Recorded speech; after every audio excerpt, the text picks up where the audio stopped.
Hola, ¿qué tal? No, claro que no, bienvenido. Qué bueno que viniste. Bueno, comenzamos. Buenas tardes a todos. Bienvenidos. Esta es la 13ª conversación periférica de las sesiones de conversaciones periféricas organizadas por el colectivo independiente Converso Peripoético. Esta tarde sentimos mucho que no nos acompañe Andrés Cisneros porque tuvo una circunstancia adversa, está por ahí atorado en algún punto. Deseamos de todo corazón que resuelva pronto, que pueda estar por acá con nosotros, que le sea leve la situación. Pati García, que también está dedicada en otra tarea, y de cualquier manera deseamos que todo les sea amable, todo les sea muy positivo a estos dos compañeros del colectivo. Los demás miembros del colectivo Converso Peripoético, que son Ángel Carlos Sánchez, Arturo Terán Mendoza y una servidora, les damos la bienvenida. Les decía, a esta 13ª sesión de las conversaciones periféricas. Esta tarde tenemos como invitado al maestro Guillermo Vega Zaragoza, que nos acompaña para acercarnos un poco de su obra poética. Sean bienvenidos y vamos a dar paso a la conversación periférica número 13 con Arturo Terán. Esta tarde vamos a terminar un poquito antes porque hay una situación técnica en el café y vamos a darnos un poquito de prisa con el talkie roll en su momento. Vamos a tener hoy un talkie roll más breve, pero esperamos que lo disfruten mucho. Buenas tardes.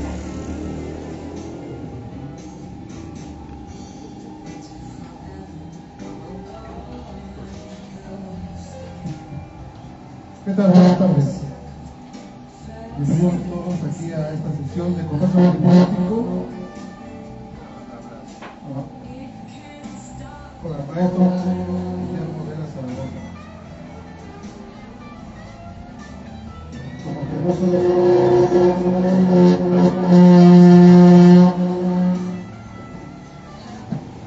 Muy empático con el instrumento de sonido. Ya está. Bien. Maestro Vega Zaragoza, déjenme hacer una breve semblanza de amistad a propósito de la edición de todo para allá, se pierde mucho en este lado, voltearlo esquineados, ¿no? Y fue cuando los conocimos. Ahora que la obra, precisamente para hacer algunas notas acerca de su propuesta literaria, me he encontrado con una serie de hibridación poética que en ese momento no lo había notado. ¿Será que también era un poco lo imberbe del poeta, que no sabe hasta qué punto tiene trascendencia lo que lee, si es que lo llega a leer en algún momento? Por eso a veces eso de andar regalando libros suele ser contraproducente. Pero una lectura atenta de su obra me llevó a encontrarle ese rigor con el que, por ejemplo, ahora que estamos viendo las clases de ensayo, tiene. Yo no lo había notado, me parecían poemas bien formados, sí, bajo cierto auspicio de Efraín Huerta, quizás, ¿no? Como un poeta tutelar, pero no había caído en la cuenta de la construcción, de incluso ponerme a ver la construcción de las metáforas y luego, y en algunos casos, aún a falta de una sentencia filosófica muy interesante, sobre todo porque muchos de ellos rebasan la poesía para llegar al aforismo, y esos aforismos tienen un contenido poético mucho más intenso, me ha llamado mucho la atención. Desde la patria del insomnio, dice: ya está, me hundiré en el silencio para ver si así me escucho. Eso tan solo, que es que yo creo que es una pretensión de todo poeta, que solo sea escuchada la palabra, que reverbere ahí en la memoria y que el autor pasa a segundo término, es decir, la persona como tal. ¿Y por qué digo esto? Porque más adelante me referiré a toda esta cuestión de la construcción de un currículum literario que me parece se sigue ejerciendo todavía como para publicar o para ser publicado, cosa que cada vez ya no es necesaria, ¿no? Pero por lo pronto tengo aquí dos libros, ¿no? El primero, que es El Padre del Insomnio, ¿no? Con una portada magnífica del maestro Marco Almazán Espinosa de los Monteros, ¿no? Muy extraordinario, muy meticuloso, un pintor muy sensible, ¿no? Y Poemas para Volar las Rocas, que aquí hay algunos textos de este libro. Y de aquí voy a citar más tarde precisamente Poemas para Volar las Rocas, el canto, porque hay toda una definición, hay toda una postura acerca de la poesía que es personal y que también es, diríamos que hasta filosófica, por las implicaciones que tiene decir, yo canto por esto, yo canto por lo otro. Ya me referiré más adelante a esto. La construcción verbal es muy importante. Toda esta revisión de sus textos, no sé si salgan de buenas a primeras o los vaya trabajando. De ahí que la primera pregunta tenga que ver con esta cuestión. Si lo central en su poesía es el tejido preciso, la filigrana del verbo para que el poema quede. Incluso llega a tales extremos, en algunos de aquí, en que parecen fríos esos poemas. Están tan técnicamente realizados que son fríos y la emoción se pierde, aún a pesar de la mención de cuestiones como el dolor y la soledad. A mí me lo pareció en algunos textos. Ahorita necesito uno para que no me vea con esos dos. ¿Es central eso, maestro Vega Zaragoza? Crear con precisión los poemas. ¿Es central en su poesía? Bueno, sí. Ah, no, sí, está apagado. Bueno. No, ¿No se oye? listo. Bueno, primero que nada me declaro inocente de todos los cargos que se me han imputado aquí ahora. No, bueno, pues muchas gracias, maestro. Pues es un gusto, pues primero escucharte, que hayas analizado, que hayas compenetrado tanto con lo que yo he escrito, con la poesía que yo he escrito, porque además pues tú fuiste mi primer editor poético, ¿no? Ya en forma de libro. Yo había publicado antes algunas plaquetitas y algunos conjuntos de poemas que precisamente por eso, desde La Patria del Insomnio, que tú editaste, por eso dice poesía reunida, ¿no? Pero básicamente era reunida, pues es todo eso lo que hasta ese momento había publicado. Ya después publiqué otro libro y los poemas para ablandar a la roca son una antología, ¿no? De poemas pues preferidos, que más o menos he sentido que han funcionado. Bueno, principio yo tenía mucho miedo al publicar, precisamente que se me fuera a tildar precisamente de que pues como todos los poetas pues publican sus poemas amorosos, ¿no? Y precisamente en ese primer libro de La Patria del Insomnio hay poemas, algunos poemas eróticos, pero no son poemas amorosos. Y entonces Preñar el Silencio, que es la primera parte, es más que nada es poesía sobre la poesía, o sea, es mi poética de ese entonces, ¿no?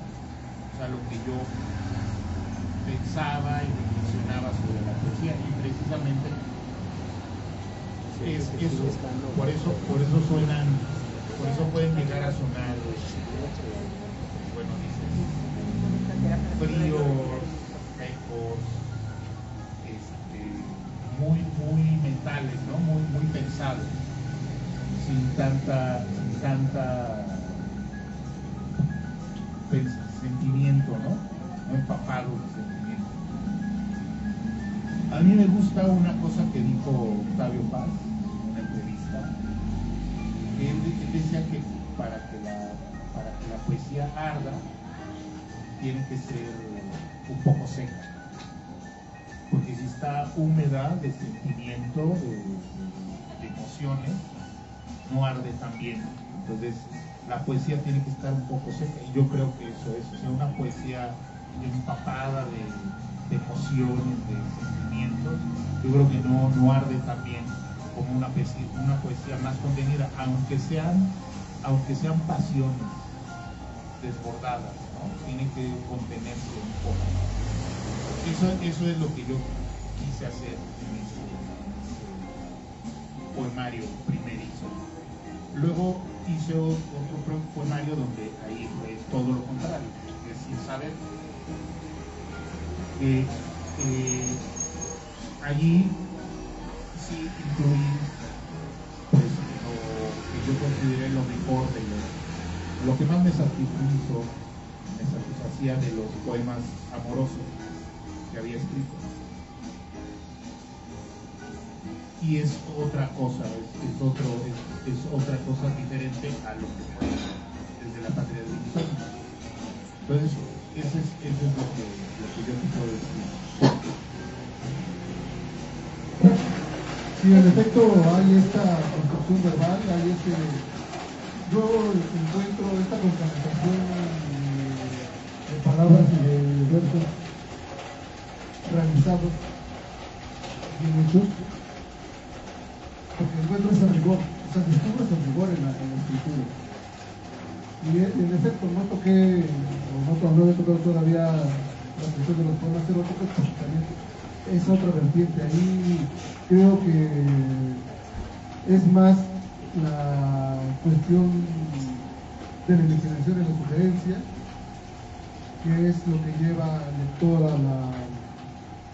adentrarse al poema, porque parte de la experiencia personal del lector y sobre lo que dice el poeta. Hay esta hermandad, tarde o temprano somos cómplices en tantos seres humanos. Yo había empezado precisamente por esta referencia a Fray Huerta, porque hay poemas de La Patria del Insomnio que bien pueden ser minificciones poéticas, bien construidas, están ahí como una minificción poética y tienen exactamente toda la estructura de la narrativa de un cuento, pero siguen siendo poemas, ¿no? Es poesía. Porque ahí yo encuentro precisamente esa habilidad para dominar esas palabras que contraen la realidad y la circunscribe a esta imagen precisa que usted quiere que el lector vea, y el lector con esa imagen lo entiende todo. Es lo que dicen que se llama la perífrasis, que el verso define todo un contexto, toda una figura. y a mí me pareció que estaba ahí puesto. Ahora bien, también estos poemas, ya sean líricos o urbanos, ¿no? Y por eso la referencia a Huerta, tienen esta visión de, ya saben, del poeta joven que recorre calles, que va de un lado para otro, que amanece en lugares verosímiles, pero vivo, con estas ganas tremendas de seguir trascendiendo y de llegar a un momento a descansar y seguir escribiendo, porque hay toda una experiencia ahí atrás, ¿no? Y yo lo he visto sobre todo en la primera parte de la patria del insomnio. Para ablandar las rocas es otro, ahí digamos que es como una definición de principios, pero ahorita no me quiero adelantar. Ahora bien, hay una, antes de pasar a una serie de poemas donde estamos hablando, donde yo incluso lo defino como un relapso, ¿no? Me gustaría, o nos gustaría, que nos leyera algo de sobra para que vaya ahí como que calentando el ambiente, ¿no? No sé cómo ves. Lo que usted guste.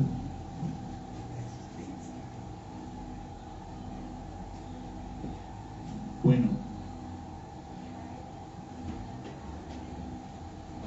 escribir. Escribir como si no hubiera más remedio. Escribir aunque sea un poco, donde sea, cuando sea, como si te estuvieras desangrando, como si de veras te doliera, como si se te fuera la vida, como respirar un aire enrarecido, como si fuera lo único importante. Escribir aunque a nadie le importe. Escribir como se arregla un jardín, como les crecen ramas a los árboles, como cae la lluvia sobre las flores, como se escurre el agua entre la tierra yerma, como el susurro de la madrugada, como el rugido de un huracán. Escribir como la brisa, escribir como la indecisión de la marea, escribir como un rinoceronte enamorado, como el vaivén de unas caderas, como el delgado tirante de un sostén. Escribir en la noche sobre la noche, escribir sobre tu cuerpo, escribir al final de tu espalda, escribir sobre tu ausencia. Escribir como el llanto de un niño, como un duelo de esgrima, como un concierto de helicópteros, como el tintineo de copas infinitas, como una ráfaga de metralleta. Escribir como una bomba atómica. Escribir por escribir. Escribir como nadie.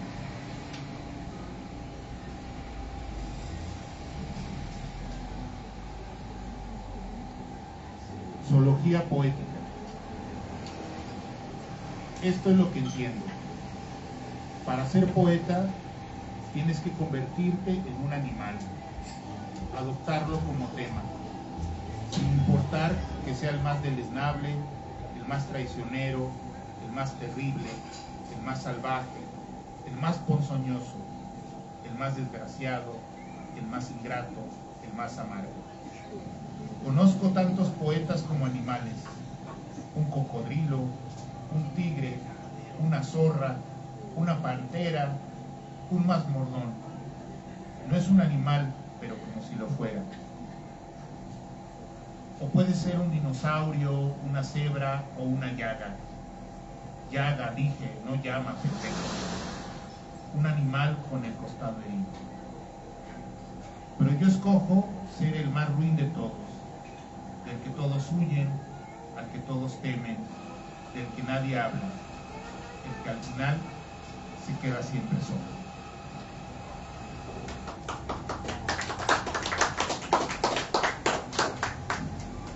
Reitero mi hipótesis sobre la diversidad de temas que maneja. Por eso, y retomo la pregunta obligada de Congreso Poético, si lo central de su poesía es usted mismo o la diversidad de temas, y de ahí nos pasamos a los periféricos. Y es que los periféricos son temas que también maneja, porque hay otros, por lo que yo he leído, hay temas que están ausentes de su poesía, ¿no? Por ejemplo. Y le doy, por ejemplo, ahorita un ejemplo de algo que ha tratado y que no ha vuelto a tratar en otro de sus libros, que es esto donde se refiere a estos poemas casi metafísicos, ¿no? Que son poemas casi de hereje, de un relapso, ¿no? Porque tiene varios seguidos donde habla de Dios, ¿no? Y hay una construcción constante, sigue siendo la misma construcción verbal precisa, porque dice: Dios me necesita, Dios, y negar es sin duda el mejor cuerpo, al que el cuerpo es toda la palabra.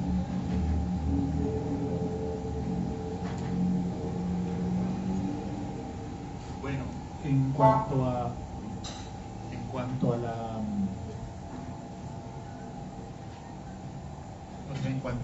al poeta,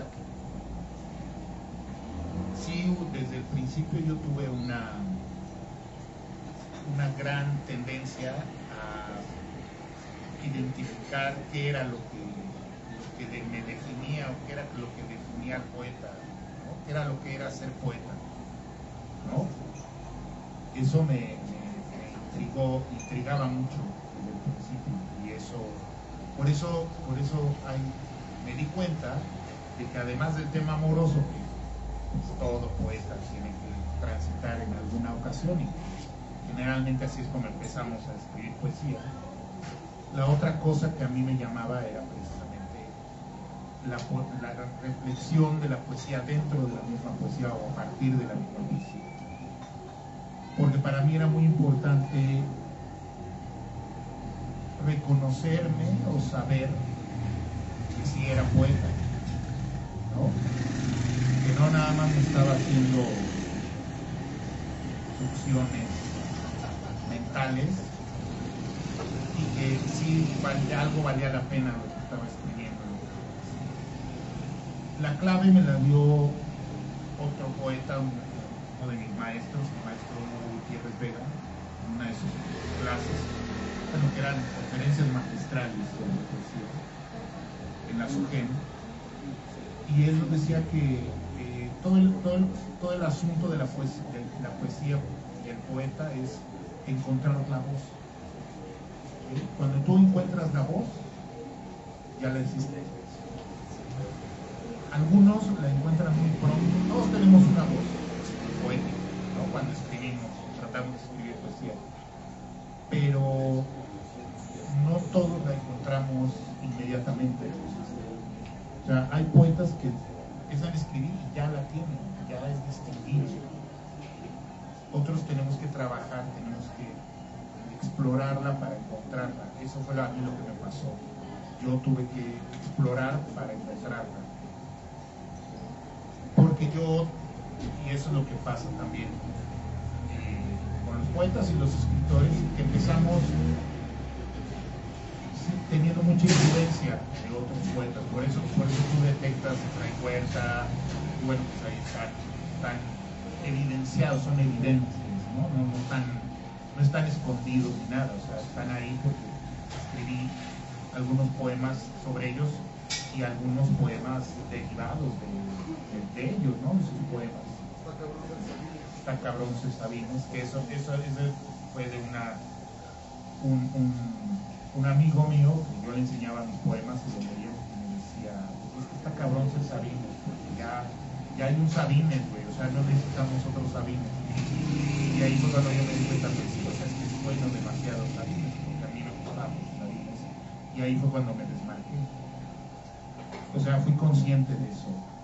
Pero cuando yo encontré la poesía, o sea, mi voz poética, fue cuando también me di cuenta de en qué consistía la composición poética. ¿Sí? porque el poema sale, o sea, el poema tú te lo encuentras y sale y lo escribes, de primera intención salen las palabras, y desde el principio te das cuenta si hay ahí poesía o no hay poesía. Y si hay poesía hay que componerla, y ese es el trabajo, ¿sí?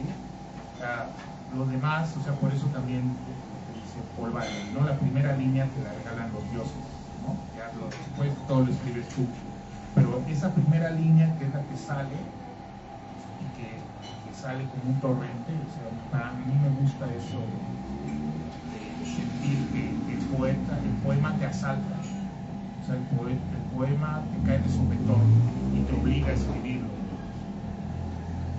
Eso es, pero ya el trabajo de construcción, de composición, es otra cosa. Es decir, es pulirlo, es acomodarlo, es limpiarlo para que tenga la forma que debe de tener, ¿no? El poema. Y ese es el trabajo, creo yo. Entonces, eso fue lo primero que a mí me preocupó. Y ya después de eso empecé seguí escribiendo sobre cosas ya más, vamos a decirlo así, aplicando la mirada poética a las cosas del mundo, ¿no?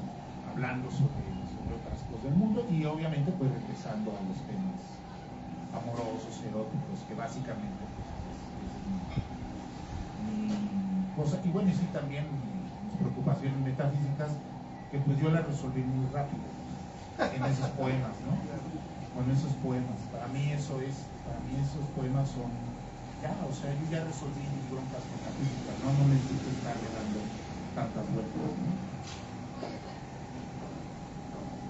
Bien, quedamos entonces en que el centro poético es precisamente la poesía en sí misma. Ahorita me dirás si en su poesía hay periferias, hay temas no tocados que me gustaría abordar, si lo que entendemos como periferia, ¿no? Que es fuera del centro que es uno mismo como poeta, existe y hay que abordarlo también. Antes de que eso nos lo diga, déjenme ver esto, que es precisamente donde yo encuentro el centro de su poesía. Esto de la poesía es como tratar de definir la patria. ¿Cuál es la patria del poeta? El lenguaje, por supuesto. Una patria sin más territorio que el toque, sin más ejército que las letras, sin más leyes que las de cada poeta.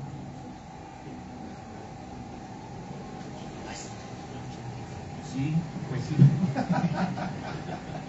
Pues sí, ese fue digo, así como lo leíste, sí suena muy bonito, muy tajante, muy hasta arrogante, ¿no? O sea, sí, ahorita que lo leíste tú, ya tenía yo tiempo que no lo releía, pues sí hasta me asusta, ¿no? ¿Sabe? O sea, la seguridad que parece que tenía ahí, pero pues eso era lo que yo necesitaba, eso era lo que yo quería encontrar, ¿no? O sea, esta seguridad acerca de lo que es lo poético, ¿no?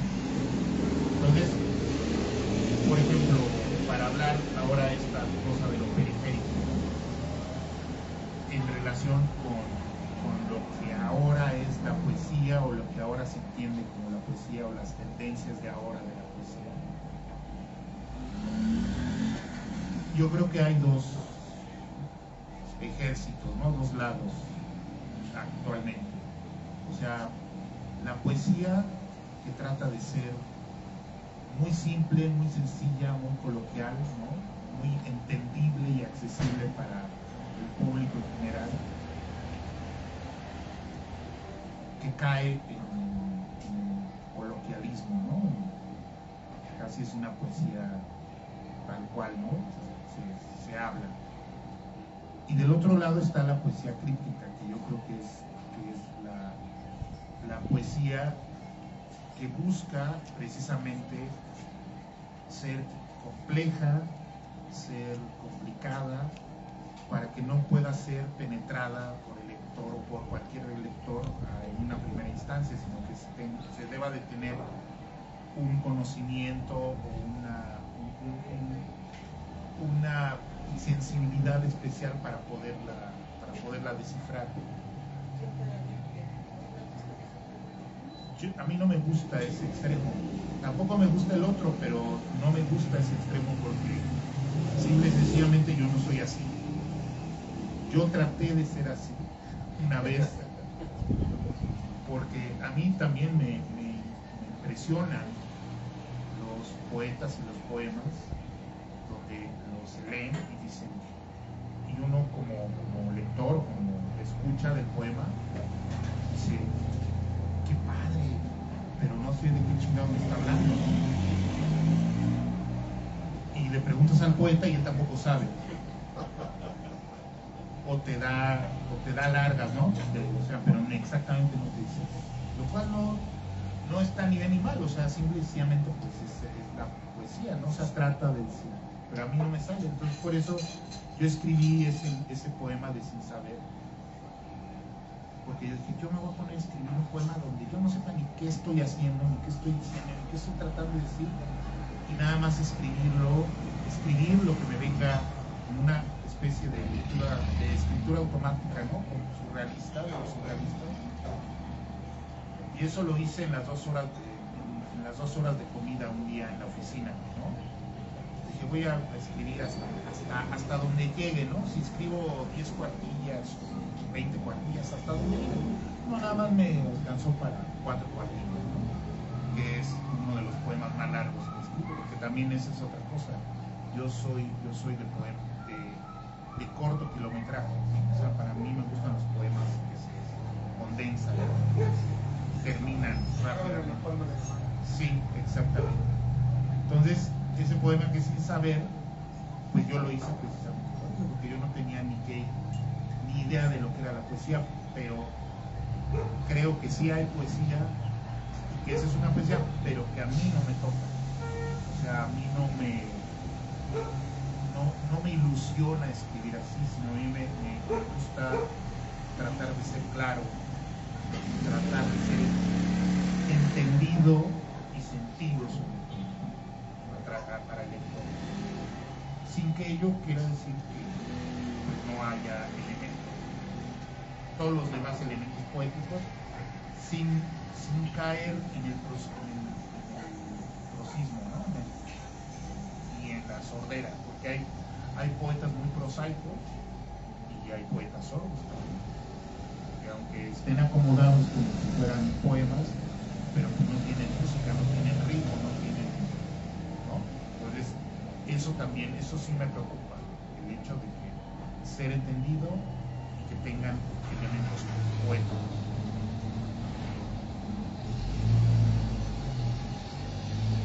Que se peguen un poquito más al micrófono para que se escuche bien en la transmisión. ¿Este se escucha bien? Ya se escucha bien. Repito todo lo que dije. Mira, igual en esta vuelvo a abordar un poco lo de la periferia. Piensa, maestro, que antes para publicar, sí,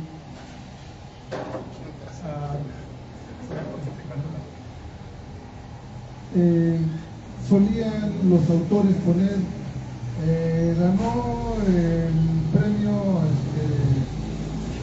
Tito Pérez a la excelencia académica, ¿no? Ganó el premio nacional de poesía Avelino Pilongán, ¿no? En tal año. ¿Cree que sea necesario ahora, y esto lo digo por la cuestión, si lo central sigue siendo tener un currículum poético para publicar, o hay que dejar que la palabra fluya? Eso es lo central. Y para usted, ¿qué sería entonces ahora la periferia como estos lugares donde se escucha poesía, donde las coordenadas poéticas se están moviendo y se han movido tanto que ahora cualquier lugar puede ser o un centro o una periferia? bueno, es muy interesante. Uno, no tengo dudas,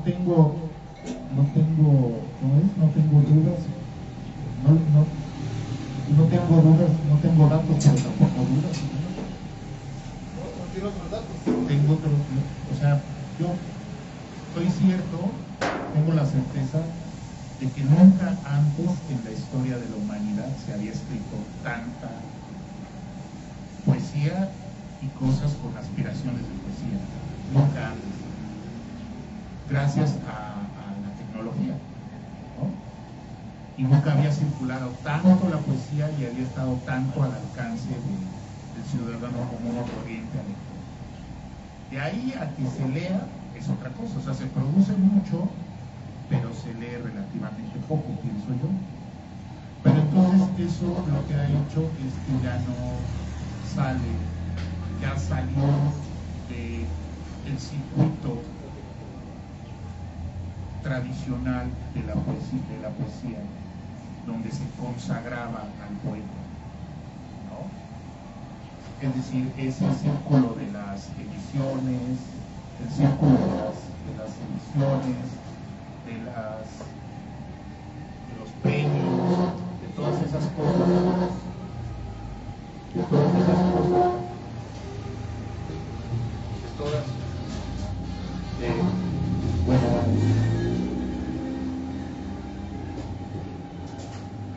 todas esas cosas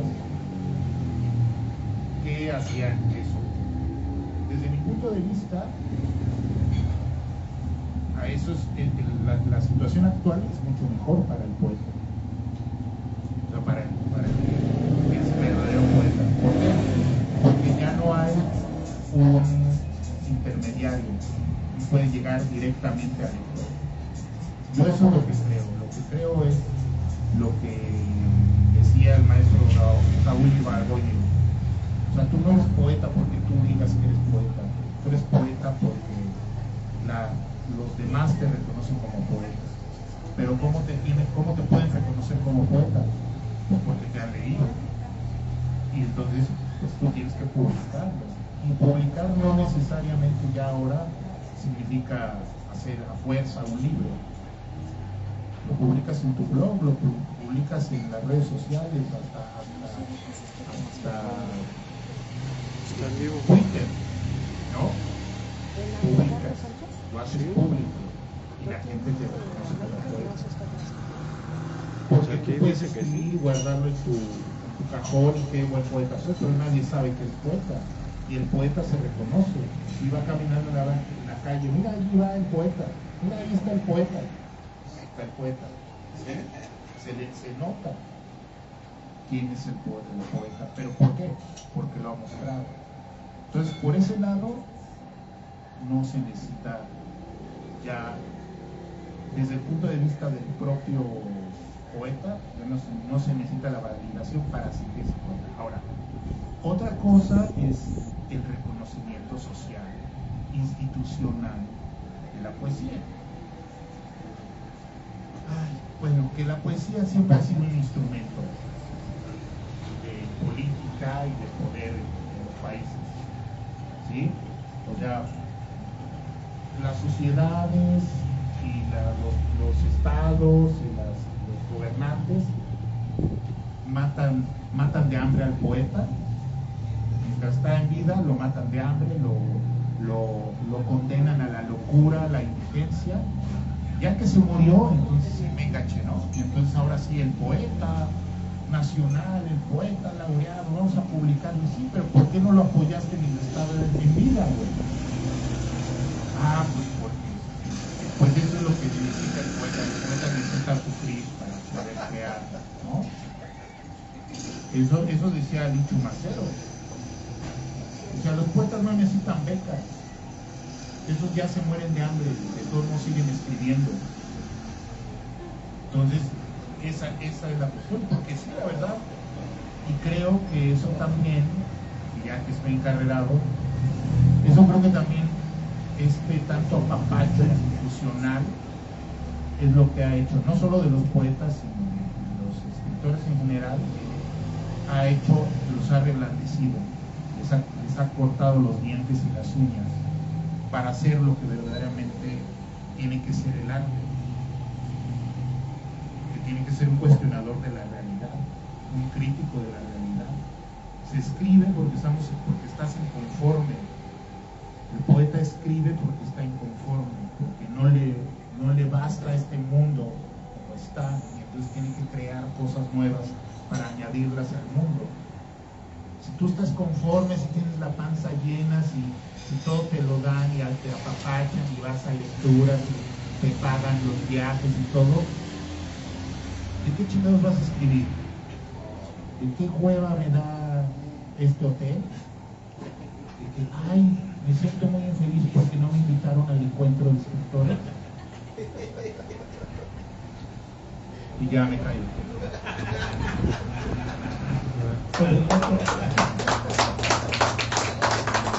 Claro, no vas porque te dan el trabajo, ¿no? No, pues porque te entró la conciencia, güey.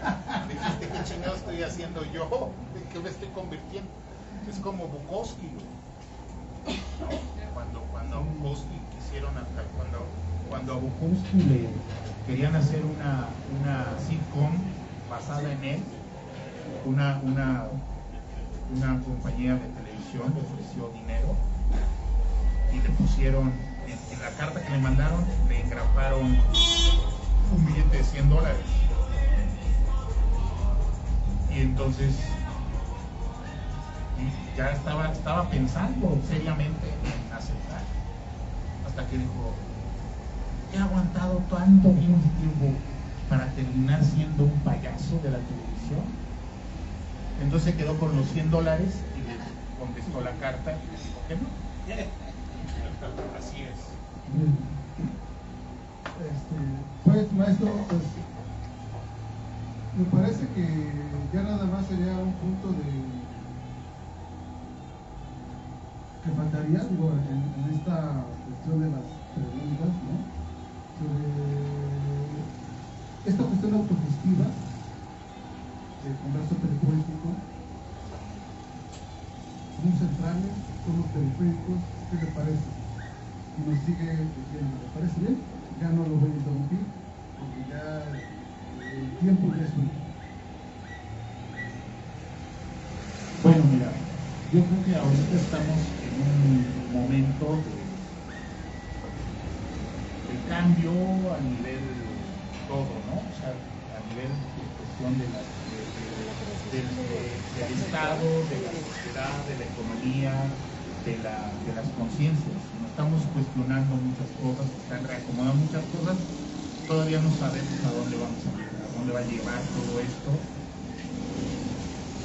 Lo que tenemos que hacer los escritores, los poetas, es seguir escribiendo, seguir criticando, siendo críticos sobre las situaciones, escribiendo sobre eso, desde la trinchera de cada quien. Evidentemente, sí ha habido cambios en las relaciones del sistema literario, ¿no? Precisamente mi proyecto para el FONCA, de ensayo, era precisamente un análisis de cómo ha cambiado el sistema, o cómo está cambiando el sistema literario mexicano y del mundo a partir del advenimiento de la tecnología digital. Y pues no creo que fue del interés de los jurados, de los estímulos. Pero de todos modos yo lo voy a hacer. ¿Por qué? Porque yo creo que es necesario saber eso, sobre todo porque el medio literario está muy, para decirlo científicamente, está medio pendejo en ese sentido, porque los escritores están en su nube, en su torre de marfil, literalmente viven y creen que el mundo no ha cambiado y que ha seguido, regresan a las ferias como ya se acabó la pandemia, o supuestamente regresan a las ferias del libro y las ferias del libro siguen siendo lo mismo, es decir, y cada vez menos se dan cuenta de que en realidad la literatura le tiene muy sin cuidado a la gran mayoría de la gente. Y como siempre ha sido, Es decir, nada más nos interesa a los que nos dedicamos a eso y a algunos necios que todavía les interesa, pero al gran público, y es una lástima porque ahora que tenemos los medios para poder llegar a la mayor cantidad de gente y sobre todo a todos esos jóvenes a los que hay que enseñarles todo, porque nada les han enseñado en la escuela ni sus padres, y entonces lo único que tienen a la mano pues es el celular, la televisión, las series, las películas, y el internet, YouTube, y esa es su ventana al mundo. Pero todo lo que no está ahí no existe, y nosotros tenemos que entrar ahí, tenemos que estar ahí para enseñarles que eso que nosotros sabemos y que nosotros hacemos es importante y existe, y es necesario que lo sepan. Y si no lo hacemos nosotros, no lo va a hacer ni la institución pública, ni las empresas, ni nadie más que nosotros mismos. Entonces, además de escribir poemas chingosísimos, tenemos que promoverlos, tenemos que editarlos, tenemos que tener nuestras redes sociales, tenemos que hacer TikToks. No hagan TikToks, escritores no hagan TikToks, pero sí tenemos que entrarle a eso y aprender eso por puritita supervivencia, porque si no nos vamos a quedar nada más leyéndonos nosotros solos. Bueno, qué chingón tener un lector así como tú, que interprete y que haga análisis, pero ese no es el objetivo de la poesía ni de la literatura. Nos vamos a terminar regalando nuestros libros como acostumbrados, ¿no? Bueno, ese es Léalo. léelo.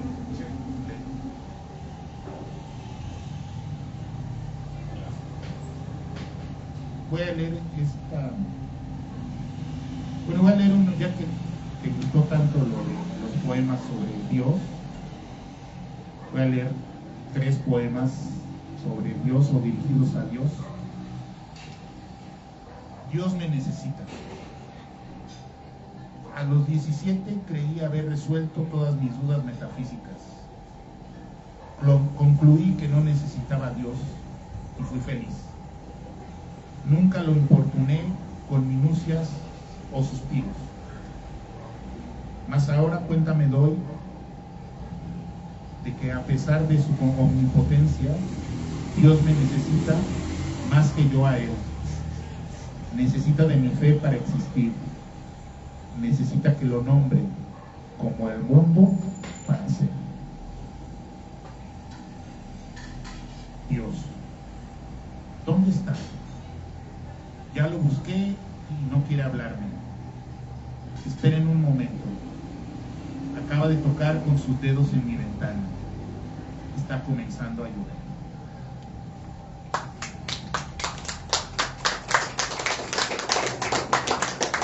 Ahora, como ven, tengo una relación medio esquizofrénica con Dios, pero bueno. Y aquí esto es una petición, una plegaria. Está dedicada a otro Raúl González. Dios, líbranos de los poetas. Cárgatelos a todos de una vez. De nada sirven más que para ponernos tristes con palabras que hieren, que incomodan. Nos salpican y nos ensucian con puras verdades. A nadie le gusta la verdad. A nadie le gusta verse reflejado en palabras que ni entiende. Por eso a nadie le gusta la poesía. Poesía, la de las canciones de la radio. Poesía, la de los informes de gobierno.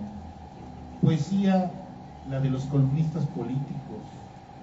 Poesía, la de los reportes financieros. Poesía, la de los cronistas deportivos.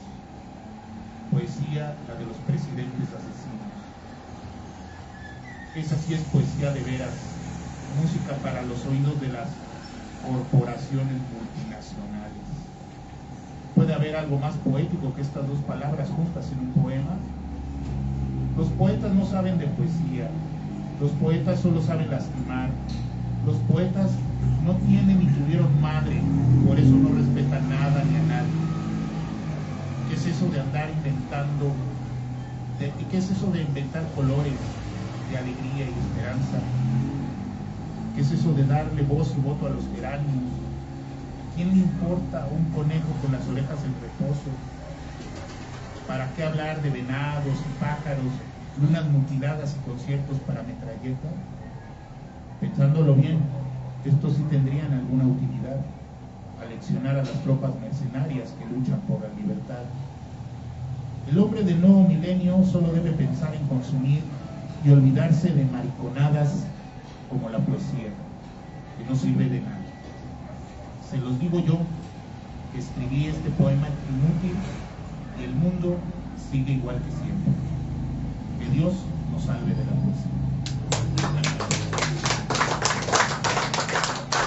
Ahora sí, como gana. No, otros 6. Otros 6. Bueno, voy a leer uno cachondón, uno eroticón. Déjame dar un llegue.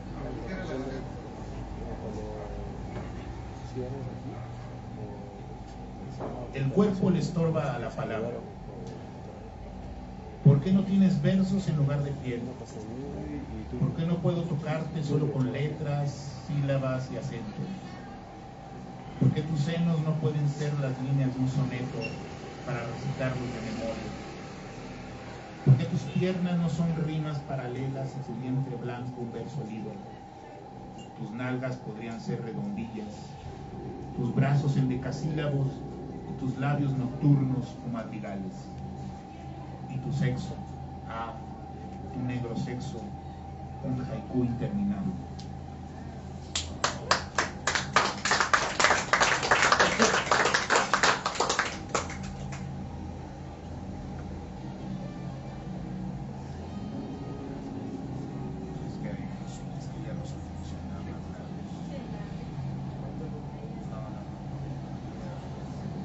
Quería leer el libro ahí, bueno, que le dediqué a...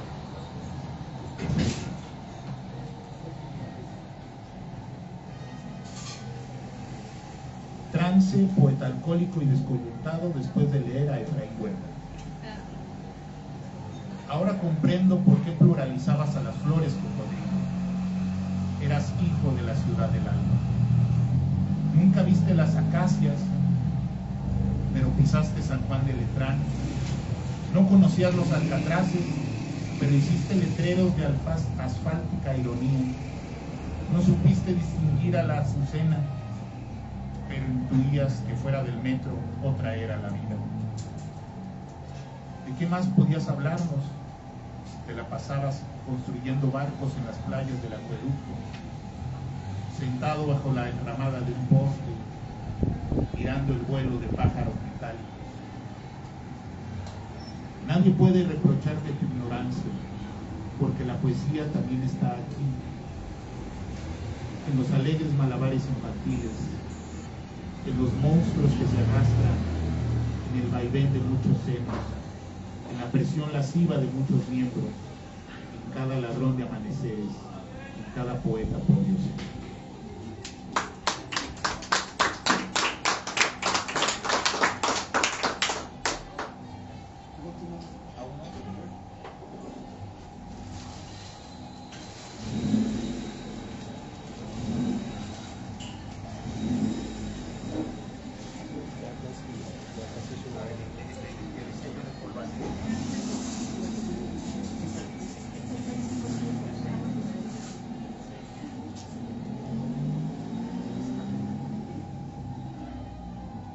Razón de las palabras.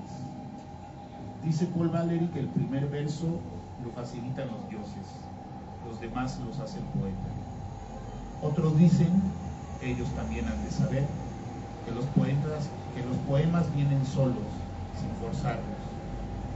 ¿Quién sabe de dónde vienen? Aparecen de pronto, sin más razón que las palabras. Sé que las palabras han sido siempre, rondan por algún lugar, esperando que alguien las convoque. Como en un sopor, en un trance, los sentidos se disminuyen, atravesando la línea del sueño, donde todo existe al mismo tiempo, porque no existe el tiempo. Poetas sonámbulos sueñan eternamente en una tierra de ciudadanos muertos.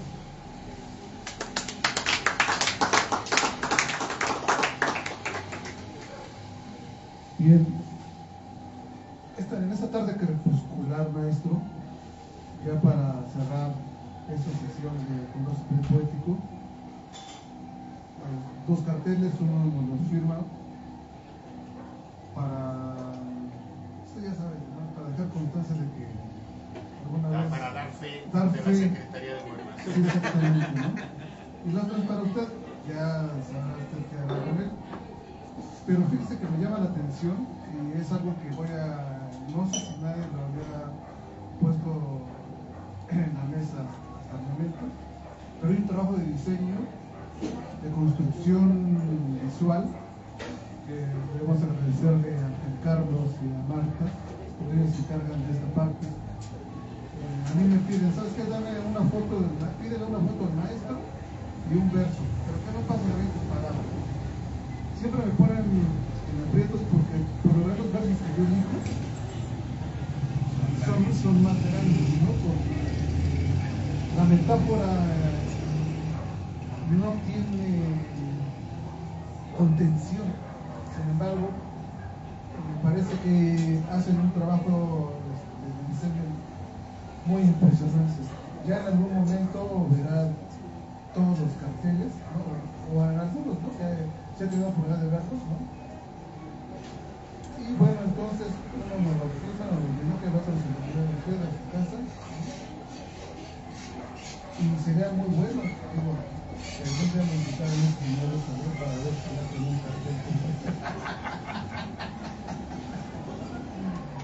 La foto la tomé de su Facebook, ya la verdad, se acuerda que se la pedí, pero dije, no, de aquí que me la mande, que se vaya a Fotostudio y a Photoshop, dije, mejor de una vez como esta. Bueno, está bien porque estoy con corbata y me veo muy decente. Sí, claro, muy propio. Muy propio, ¿no? Okay.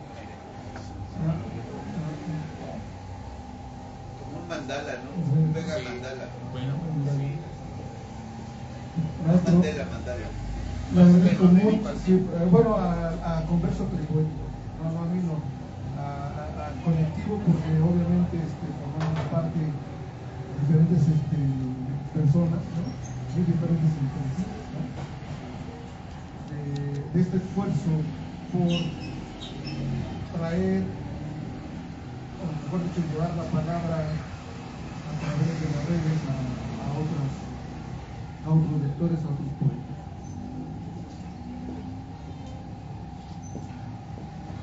Y con esto cerramos la sesión de la conversación, la número 13, el maestro le tocó el número de la suerte, de Converso Peripoético. Ya nos dirá Marta si se hace el toque rol o quién es nuestro siguiente invitado para la próxima sesión. Y maestro, no me resta más que agradecerles a todos los poetas y personas que nos escuchan en este momento. Muchas gracias.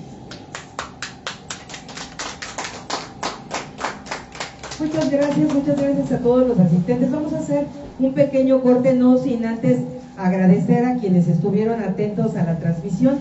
Agradecemos especialmente a Erika Bautista, Irma García, que estuvieron al pendiente de la transmisión, a nuestros amigos y grandes camaradas, Fernando Castañeda, que esperamos tener por aquí próximamente, a Tulio Chavarría, que también esperamos que en algún momento nos acompañe, al maestro Jesús Bartolo Bello López, que recientemente anda de plácemes por diferentes situaciones. Los abrazamos a todos y agradecemos que hayan estado al pendiente de la conversación periférica número 13. Vamos a hacer un corte pequeño para regresar al toque rol poético. Gracias a todos. Hasta luego.